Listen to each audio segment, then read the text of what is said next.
السلام علیکم۔ آج بدھ ہے، مئی کی 3 تاریخ۔ پاکستان میں اس وقت شام کے 7، بھارت میں 7:30، اور یہاں ہماری اسٹوڈیوز کی گھڑیوں میں صبح کے 10 بج رہے ہیں۔ وائس آف امریکہ واشنگٹن کی اردو سروس سے میں ہوں خالد حمید، خبروں کے ایک بلیٹن کے ساتھ۔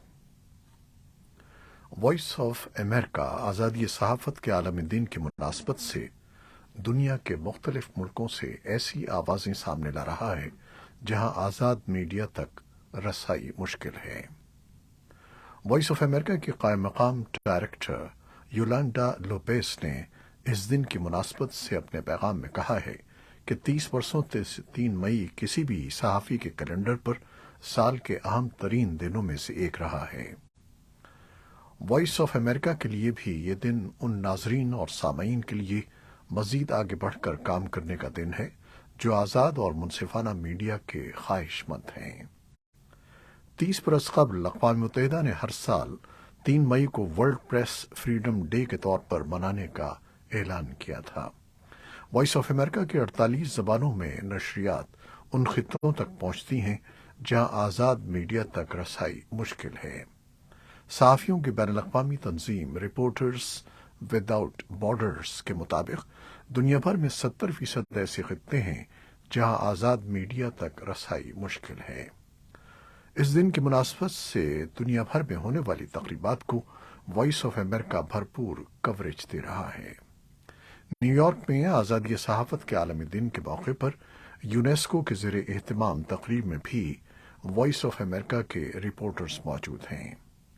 یولانڈا لوپیز کا مزید کہنا تھا کہ گزشتہ برس انہیں یوراگوئے میں یونیسکو کے زیر اہتمام ورلڈ پریس فریڈم ڈے کے موقع پر منعقدہ تقریب سے خطاب کا موقع ملا، جبکہ اس برس وہ وائس آف امریکہ کے ہیڈ کوارٹرز میں اپنی بہترین ٹیم کے ساتھ یہ دن گزار رہی ہیں۔ ان کا کہنا تھا کہ آج کے دن ہم دنیا کو یہ دکھا رہے ہیں کہ وائس آف امریکہ کی آزادی صحافت کے ایک چراغ کے طور پر دنیا بھر میں روشنی بکھیرتا رہے گا۔ دنیا بھر میں آج آزادی صحافت کے عالمی دن کے موقع پر تقریبات، ریلیوں اور مظاہروں کا انعقاد بھی کیا جا رہا ہے۔ ورلڈ پریس فریڈم ڈے کے موقع پر اقوام متحدہ کے سیکرٹری جنرل انتونیو گوتریس نے اپنے بیان میں کہا ہے کہ دنیا میں ہر جگہ صحافیوں کو خطرات کا سامنا ہے۔ انہوں نے کہا کہ ہماری آزادی کا انحصار صحافت کی آزادی پر ہے۔ پاکستان میں آزادی صحافت اور انسانی حقوق کی تنظیموں نے ملک میں صحافیوں کو درپیش خطرات اور مسائل اجاگر کیے ہیں۔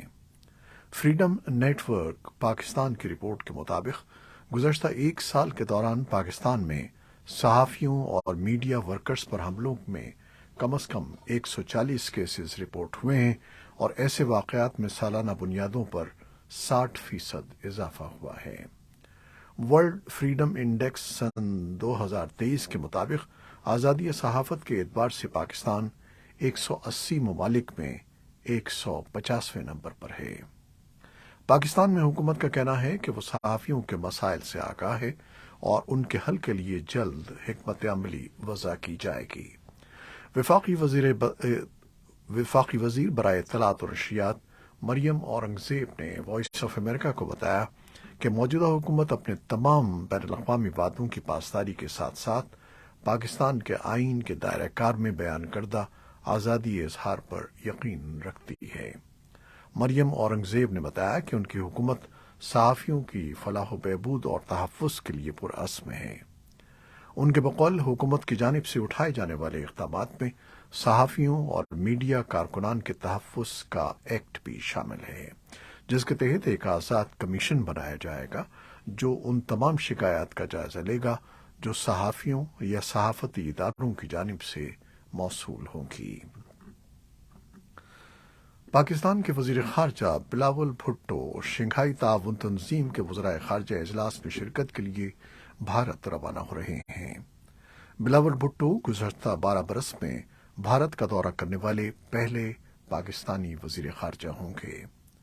یہ دورہ ایسے وقت میں ہو رہا ہے جب دونوں ممالک کے درمیان سفارتی تعلقات نچلے درجے پر ہیں، اور بھارت کی جانب سے سن 2019 میں کشمیر کی خود مختار حیثیت کے خاتمے کے بعد سے دو طرفہ تعلقات سرد مہری کا شکار ہیں۔ پاکستان کے وزیر خارجہ اپنے بھارتی ہم منصب سبرامنیم جے شنکر کی دعوت پر 4 اور 5 مئی کو سیاحتی شہر گوا میں ہونے والے ایس سی او اجلاس میں شریک ہو رہے ہیں۔ بھارت اس وقت ایس سی او کے وزرائے خارجہ کی کونسل سی ایف ایم کا سربراہ ہے۔ دفتر خارجہ سے حاصل معلومات کے مطابق بلاول بھٹو کی بھارتی ہم منصب کے ساتھ کوئی سائیڈ لائن ملاقات طے نہیں ہے۔ اگرچہ پاکستانی وزیر خارجہ کا یہ دورہ بھارت کثیر الملکی فورم میں شرکت کے سلسلے میں ہے، لیکن اس کو خطے میں ایک بڑی پیش رفت کے طور پر دیکھا جا رہا ہے۔ مبصرین کا کہنا ہے کہ دونوں ملکوں کے درمیان کشیدہ حالات اور انتخابی سال ہونے کے باعث اس دورے سے بڑی توقعات نہیں لگائی جا سکتی، تاہم دونوں ملکوں کے درمیان تعلقات کی بحالی کے لیے اسے پہلے قدم کے طور پر دیکھا جا سکتا ہے۔ امریکہ نے پاکستان میں انگریزی زبان کی ترویج اور نوجوان ٹرانسجینڈرز کو انگریزی سکھانے کے لیے $5 لاکھ کی گرانٹ مختص کر دی ہے۔ امریکی نشریاتی ادارے فاکس نیوز کی رپورٹ کے مطابق بائیڈن انتظامیہ کی جانب سے مختص کی جانے والی یہ گرانٹ ایسے پروگراموں کے لیے بھی فراہم کی جائے گی جو خاص طور پر نوجوان ٹرانسجینڈرز کو انگریزی زبان سکھانے میں مدد کریں گے۔ امریکہ کے محکمہ خارجہ کا کہنا ہے کہ $5 لاکھ کی گرانٹ کا مقصد پاکستان میں نوجوانوں کی انگریزی کو بہتر کرنا ہے تاکہ وہ بین الاقوامی سطح پر زیادہ بہتر کردار ادا کر سکیں اور پیشہ ورانہ طور پر بھی انہیں فائدہ ہو۔ اس کے ساتھ ساتھ پاکستان میں موجود افغان اساتذہ، طلباء اور نوجوان پروفیشنلز بھی اس پروگرام سے مستفید ہو سکیں گے۔ آزادی صحافت کے عالمی دن کے موقع پر اقوام متحدہ نے افغانستان کے میڈیا کے مستقبل کے لیے شدید تشویش کا اظہار کیا ہے۔ اگست سن 2021 میں طالبان کے اقتدار سنبھالنے کے بعد سے میڈیا کے پیشہ ورانہ افراد کی بڑی تعداد افغانستان سے فرار ہو گئی ہے اور یہ شعبہ ملک کے معاشی بحران کی زد میں ہے۔ بڑی تعداد میں میڈیا آؤٹ لیٹس بند ہو چکے ہیں اور خواتین صحافی اضافی پابندیوں سے غیر متناسب طور پر متاثر ہوئی ہیں، جس کی وجہ سے وہ اپنا کام کرنے سے تقریباً قاصر ہیں۔ اقوام متحدہ کے خصوصی نمائندے رچرڈ بینٹ نے طالبان سے مطالبہ کیا ہے کہ وہ ایک ایسے آزاد اور جامع میڈیا کا احترام کرے جو تمام افغانوں کا حق ہے۔ انہوں نے ٹویٹ میں افغانستان کے میڈیا، خاص طور پر خواتین صحافیوں کو بھی خراج تحسین پیش کیا جو ان کے مطابق افسوسناک پابندیوں اور اپنی جانوں کو لاحق خطرات کے باوجود رپورٹنگ جاری رکھے ہوئے ہیں۔ آزادی صحافت کے عالمی دن کے موقع پر ایمنسٹی انٹرنیشنل نے کہا ہے کہ طالبان نے اپنے اقتدار پر قبضے کے بعد سے آزادی اظہار اور آزادی صحافت کے اصولوں کو پامال کیا ہے۔ افغانستان کے صحافیوں کے مرکز نے ایک بیان میں کہا کہ اس مرکز نے گزشتہ 12 مہینوں کے دوران صحافیوں اور میڈیا ورکرز کے خلاف تشدد کے 213 مقدمات درج کیے ہیں، جو گزشتہ مدت کے مقابلے میں تشدد میں 64% اضافہ ظاہر کرتے ہیں۔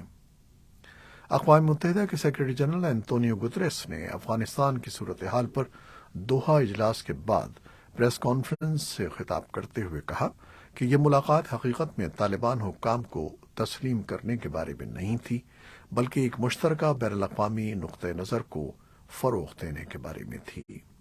انہوں نے ان سنگین خدشات کا اظہار کیا جن کا تعلق ملک، خطے اور دہشت گرد تنظیموں کے خطرے کی مسلسل موجودگی سے ہے۔ انہوں نے کہا کہ انسانی حقوق، خاص طور پر خواتین اور لڑکیوں کے حقوق، طالبان کے حالیہ فیصلوں سے بری طرح متاثر ہوئے ہیں۔ صدر جو بائیڈن کی انتظامیہ نے 2 سال قبل امریکہ میں پناہ لینے والے ہزاروں افغانوں کو مزید 2 سال ملک میں رہنے اور کام کرنے کی اجازت دینے کا فیصلہ کیا ہے۔ خبر رساں ادارے ایسوسی ایٹڈ پریس کے مطابق یہ فیصلہ کانگریس میں ان افغان مہاجرین کی امیگریشن حیثیت کو مستقل طور پر حل کرنے کی کوششوں کے رک جانے کے پیش نظر کیا گیا ہے۔ سرکردہ بھارتی سیاستدان شرد پوار نے کہا ہے کہ وہ اپنے اس اعلان پر نظر ثانی کریں گے جس کے مطابق وہ National Congress Party N C P کے صدارتی عہدے سے مستعفی ہو رہے ہیں۔ منگل کے روز ان کے اس اعلان نے جہاں ان کے سیاسی حریفوں کو حیرت میں ڈال دیا، وہیں ان کی پارٹی ارکان اور حامیوں کے لیے یہ ایک ایسا چونکا دینے والا فیصلہ تھا جس سے ان میں ہلچل مچ گئی۔ شرد پوار بھارت کے ان چوٹی کے سیاستدانوں میں شامل ہیں جنہوں نے شیو سینا جیسی دائیں بازو کی جماعت اور کانگریس اور این سی پی کے درمیان اتحاد کو ممکن بنانے میں کلیدی رول ادا کیا، اور اب وہ اس اتحاد کو ملک میں سن 2024 میں ہونے والے عام انتخابات سے پہلے وسعت دینے کی کوششوں میں لگے ہوئے ہیں تاکہ بی جے پی کا ان انتخابات میں ملکی سطح پر فعال مقابلہ کیا جا سکے۔ میانمار کی حکمراں فوجی کونسل نے بدھ کے روز انسانی ہمدردی کے طور پر 2100 سیاسی قیدیوں کو رہا کرنا شروع کر دیا ہے۔ سرکاری ٹیلی ویژن کے مطابق فوجی کونسل کے سربراہ سینئر جنرل مینانگ ہیلنگ نے سال کے سب سے اہم اور بدھ مت کے مقدس دن پر 2153 قیدیوں کو معاف کرنے کا اعلان کیا، تاہم رہائی پانے والوں میں آنگ سان سوچی شامل نہیں ہوں گی۔ امریکہ نے روس کی جارحیت کا مقابلہ کرنے والے یوکرین کو مزید $30 کروڑ کا جنگی سامان فراہم کرنے کا اعلان کیا ہے۔ یوکرین کو گولے، توپ خانہ، فضا سے زمین پر داغے جانے والے راکٹوں سمیت دیگر جنگی سامان فراہم کیا جائے گا۔ اس پیکج کے تحت یوکرینی فوج کو طیاروں سے داغے جانے والے راکٹ بھی ملیں گے۔ یہ تمام گولہ بارود پینٹاگون کے اسٹاک سے فراہم کیا جائے گا۔ یوکرین کے صدر ولادیمیر زیلنسکی 5 نارڈک ممالک کے رہنماؤں کے ساتھ سربراہی اجلاس میں شرکت کے لیے بدھ کو فن لینڈ پہنچے۔ زیلنسکی کا فن لینڈ کا دورہ نارڈک قوم کو نیٹو کے 31ویں رکن ملک کے طور پر تسلیم کیے جانے کے چند ہفتوں بعد ہو رہا ہے۔ جنوبی روس میں ایندھن کے ایک ڈپو میں بدھ کی صبح آگ لگ گئی۔ روس کے جنوب مغربی علاقے کراسنودار کے گورنر کونڈراتیف نے میسیجنگ ایپ ٹیلی گرام پر بتایا کہ یہ ڈپو وولنا گاؤں میں واقع تھا۔ گورنر کونڈراتیف نے کہا کہ آگ سے جانی نقصان کی کوئی اطلاع نہیں ملی۔ امریکی cable news network CNN کی رپورٹ کے مطابق روس کی سرکاری خبر رساں ایجنسی تاس کا کہنا ہے کہ ایندھن کے ڈپو میں آگ ڈرون حملے کی وجہ سے لگی۔ پیر اور منگل کو بیلاروس اور یوکرین کی سرحد کے قریب 2 روسی مال بردار ٹرینیں دھماکہ خیز مواد سے پٹڑی سے اتر گئیں۔ یہ واقعات متوقع جوابی کارروائی سے قبل یوکرینی افواج کے حملوں کے سلسلے کا ہو سکتے ہیں، حالانکہ کیف نے ان کی ذمہ داری قبول نہیں کی ہے۔ روس کی فیڈرل سیکیورٹی فورسز نے بدھ کو کہا کہ اس نے یوکرین کے ملٹری انٹیلیجنس یونٹ سے منسلک 7 افراد کو گرفتار کیا ہے۔ دریں اثنا روسی افواج نے یوکرین بھر میں ڈرون حملے کیے ہیں۔ یوکرین کے دارالحکومت کیف میں حکام نے کہا کہ ان کے فضائی دفاعی نظام نے ڈرون کو کامیابی سے مار گرایا، تاہم ایجنسی فرانس پریس نے علاقائی انتظامیہ کے حکام کے حوالے سے بتایا ہے کہ جنوبی علاقے خیرسن میں ڈرون حملوں میں 4 افراد ہلاک اور 7 زخمی ہو گئے۔ سوڈان کے متحارب فوجی دھڑوں نے منگل کے روز اتفاق کیا کہ وہ جمعرات سے شروع ہونے والی ایک نئی ہفتہ بھر کی جنگ بندی پر عمل کریں گے، اگرچہ خرطوم کے علاقے میں مزید فضائی حملے اور فائرنگ کے واقعات جاری ہیں۔ جنوبی سوڈان کے صدر سلوا کیر نے طویل جنگ بندی کی اہمیت اور امن مذاکرات کے لیے سفیروں کے ناموں پر زور دیا ہے، جس پر دونوں فریقوں نے اتفاق کیا، لیکن سوڈانی فوج کے سربراہ جنرل عبد الفتاح برہان اور پیرا ملٹری ریپڈ سپورٹ فورسز کے جنرل محمد حمدان دغلو کے درمیان 4 سے 11 مئی تک کے جنگ بندی معاہدے کے حتمی نتائج واضح نہیں ہیں، کیونکہ گزشتہ جنگ بندی کے معاہدوں کو وسیع خلاف ورزیوں سے نقصان پہنچا تھا۔ اقوام متحدہ نے کہا ہے کہ لڑائی کے تیسرے ہفتے میں 1,00,000 افراد کی حفاظت کے لیے سوڈان سے بھاگنے پر مجبور ہوئے ہیں، اور یہ غریب پڑوسی ممالک میں پناہ گزینوں کا بحران پیدا کر رہے ہیں۔ ایران کے صدر ابراہیم رئیسی بدھ کے روز شام پہنچے۔ 1 دہائی سے زائد عرصے میں کسی ایرانی سربراہ مملکت کا جنگ زدہ ملک کا یہ پہلا دورہ ہے۔ اسرائیل کے غزہ پر فضائی حملے میں 1 شخص ہلاک جبکہ 5 زخمی ہو گئے ہیں۔ اسرائیلی فوج نے کہا ہے کہ اس نے غزہ میں عسکری گروہ حماس کی زیر زمین بنائی گئی راہداریوں اور گولہ بارود سمیت دیگر فوجی تنصیبات کو نقصان پہنچایا ہے۔ اس کارروائی سے قبل غزہ سے اسرائیل پر میزائل بھی داغے گئے ہیں۔ یہ تھی وہ خبریں جو فیس بک لائیو پر ہم نے آپ کے لیے پیش کی۔ ہماری ویب سائٹ، یوٹیوب اور پوڈ کاسٹ پر یہ بلیٹن آپ کے لیے پوسٹ کر دیا جاتا ہے۔ آپ ہمارے بلیٹن کو شیئر کرتے ہیں اور اپنے کمنٹس میں اپنی محبتوں کا اظہار کرتے ہیں، جس کے لیے ہم آپ کے بے حد ممنون ہیں۔ اپنی ان کوششوں کو جاری رکھیے گا۔ کیمرامین سید اصفر امام اور نیوز ایڈیٹر بہجت جیلانی کے ساتھ خالد حمید کو اب اجازت دیجیے گا۔ اللہ حافظ۔